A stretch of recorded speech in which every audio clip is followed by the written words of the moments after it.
and welcome to the 5th Köhler Romantic Etude. This etude is titled Finger Exercise, and fittingly so, it is quite difficult on the fingers. After playing this etude, you kind of have to just take a breath and be like, okay, I did that. There's not really anywhere to breathe, there's only one rest in the whole etude, and it's just kind of a collection of eighth notes that you just have to ask yourself, like, what do I do with this? What I did is try to outline a melody and try to make this into more of a fun piece instead of just a finger exercise. And of course it's meant to be a finger exercise, it's titled that, but it doesn't have to just be so stagnant and dry as if you were to play it like...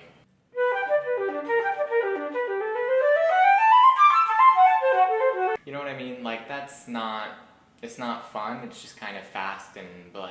So to make this into a fun sort of theme, you have to figure out where the line is. And this is kind of difficult because there's a lot of notes that don't really need to be there. That's why it's a finger exercise. But sort of exaggerating the notes that matter is pretty important. In the first line, I would phrase it like this.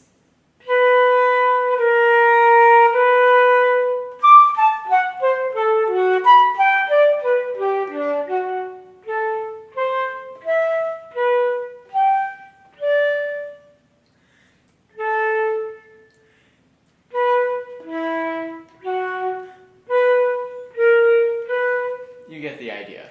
Basically what I did is I left out all of the notes that aren't really important. They're just kind of background.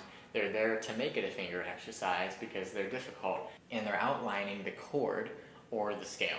And we kind of go back and forth between chord and scale in this whole etude. As you will see in the first measure, it's strictly a chord. In the second measure, it's strictly a scale. And then in the third measure, we're doing this sort of arpeggiated descending line. Same with the fourth measure. And then in the fifth measure, we're back to scales that are sort of broken up, going up. And then, we go back to chords and then scales. And it's this whole etude is just chords and scales. So if you're having trouble, sort of piecing this together, like, how do I practice this? Do I just use a metronome? Yes, of course, use a metronome.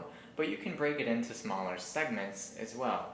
And you should also recognize where the chords are, where the scales are, because hopefully you're playing your scales, you know what the scales are. This is obviously in G major, and hopefully you know how to play arpeggiated chords, because that's this whole etude. The hard part is going to be putting it together, and that's where the metronome will come in. In certain areas, it can be difficult to make sure all of the notes are heard. Obviously, you don't want to exaggerate some notes so much as to leave the other notes, in the background. No one can kind of hear them because you're just playing it too quickly. And that's another thing. You don't want to play this too quickly. It's written Allegro, it's not written vivace or presto. Obviously it should be fast, but fast what you're comfortable with doing on your fingers. Don't push yourself too far, because then you'll get uninspired and you won't want to play this anymore. That's not the point. In measure 3 and 4, make sure you're not going...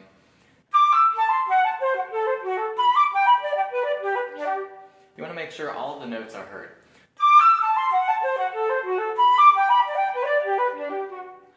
Of course, you need to exaggerate the first note of each slurred grouping, but you shouldn't just leave the second one not to be heard.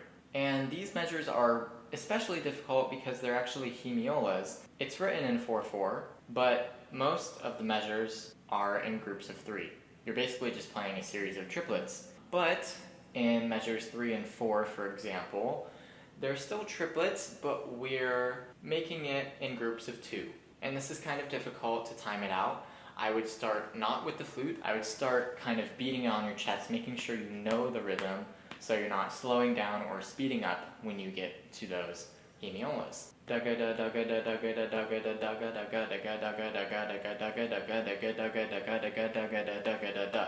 It's kind of difficult at that speed. Of course, you can slow it down, but make sure you're at least aware of this hemiola figure. As for places to breathe, you really need to carve out the melody, like I was saying before, and identify, when there's a cadence. When there's a cadence, you can either breathe right before it or right after it. I would recommend breathing after the cadence so people, hear the clear cadence. Before we're going back to, the theme, there's a few sections, for example, the last measure of line 3. Right before that measure, you can take a breath because we are coming back into the melody. If you want to, you can also breathe on the downbeat. It's up to you. If you have any specific questions for me or anyone else watching this video, please leave them down in the comments below. Or if you would like to take lessons with me on these etudes or anything else you're practicing, my website is devynflute.com and you can book lessons with me there. I hope you enjoyed this video and I'll see you in the next one.